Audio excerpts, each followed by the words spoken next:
Sir కొత్తగా వ్యాపారం చేయాలనుకున్న వాళ్ళు కొన్ని వెహికల్స్ తీసుకోవాలనుకుంటారు. యూనివర్సల్ నెంబర్ అని మీరు ఇస్తున్నారని విన్నాం. అసలు యూనివర్సల్ నెంబర్ స్పెషాలిటీ ఏంటి సార్? అదే ఎందుకు ఉండాలి? అది ఉంటే ఇప్పుడు ఇంతకుముందు చాలామంది ప్రీవియస్గా బిజినెస్ స్టార్ట్ చేసి వెహికల్ స్టార్ట్ చేసుకొని అన్నీ రన్ అవుతున్నాయి. ఇప్పుడు ఈ కొత్తగా యూనివర్సల్ నెంబర్ తీసుకుంటే కొత్తగా ఏమొస్తుంది సార్? ఇప్పుడు యూనివర్సల్ నెంబర్ అనేది మనం వెహికల్స్కి వాడవచ్చు ఒకటి. ఓకే. మనం వాడుతున్నటువంటి మొబైల్ నెంబర్కి వాడవచ్చు. ఈ రెండు చూడాలి మనం. ఓకే. అయితే చాలామంది యూనివర్సల్ నెంబర్ అంటే మా లక్కీ నెంబర్ 5 ఉన్నా సార్, 5 మొత్తం టోటల్ కుడితే 5వ నెంబర్ లక్కీ నెంబరు, అది యూనివర్సల్ నెంబర్ అంటున్నారు. కాదు. ఓకే. మన దగ్గర ఒక ఫార్ములా ఉంటుంది. ఒక ఫార్ములా మొత్తం మనకు ఉన్నటువంటి మొబైల్ నెంబర్లు మొత్తం 10. ఆ 10 మొబైల్ నెంబర్లలో ఏ ఏ స్థానాలలో ఏ నంబర్లు ఉండాలి మీ జాతక ప్రకారం,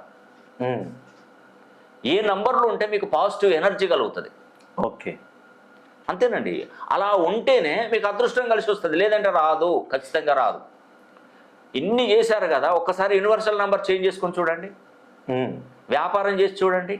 ఓకే. ఉద్యోగం చేసి చూడండి. చదువుకొని చూడండి. యూనివర్సల్ నెంబర్ అంటే పిల్లలు మొబైల్ వాడకండి దయచేసి, పెద్దవాళ్ళు చూడండి. ఒక్కసారి యూనివర్సల్ నెంబర్ మీ జీవితంలో టచ్ చేస్తే ఎలా ఉంటుందో చూడండి. దాని పవర్ ఏందో కనుక్కోండి. సార్ కొంతమంది అంటున్నారు, సార్ ఇవన్నీ 20 ఏళ్ళ బట్టి ఉన్నాయి, 30 ఏళ్ళ బట్టి ఉన్నాయి సార్, ఈ మొబైల్ నెంబర్ మార్చడం కుదరదు. అంటే మీ జీవితం ఎంత నష్టపోయినా మంచిదే, కానీ ఆ మొబైల్ నెంబర్ అయితే మార్చారు మీరు. అయ్యా బాబు, మంచి జరుగుతుంది ఆయన ఇది చేసుకో అని నేను చెప్తుంటే ఆ మొబైల్ నెంబర్ని మార్చలేను సార్ అంటున్నారు. ఎందుకు మార్చారు? ఆ పక్కన పెట్టండి. ఇప్పుడు డ్యూయల్ సిమ్స్ ఉంటాయా? మనకు 2 సిమ్లు ఉంటాయా? అవునండి. ఒక సిమ్ ఒకటి వాడండి, ఒకటి నేను చెప్పిన యూనివర్సల్ నెంబర్ వేయండి. దానిలో వేసుకొని నిదానంగా కాంటాక్ట్స్ని దీంట్లోకి రప్పించుకోండి. ఆధార్ కార్డుకు లింక్ చేసుకోండి, పాన్ కార్డుకు లింక్ చేసుకోండి, ఆ బ్యాంక్ అకౌంట్ లింక్ చేసుకోండి. ధనం ఎట్లుంటుందో చూడండి ఒకసారి. మనకి ఎందుకంటే యూనివర్సల్ నెంబరు వాడుతున్న ప్రతి ఒక్కరు కోటీశ్వర్లు అవుతారండి. ఓకే. ఎవ్వరు నమ్మరండి. కొంచెం చదువుకున్న వాళ్ళైతే ఇతనికి ఏమో పిచ్చి పట్టిందాక నంబర్లతో కోటీశ్వర్లు ఎట్లా అవుతాడని అంటారు. నేను చెప్పింది ఇప్పుడు నువ్వు ఒకరిని 100 రూపాయలు అడగాలనుకున్నావు.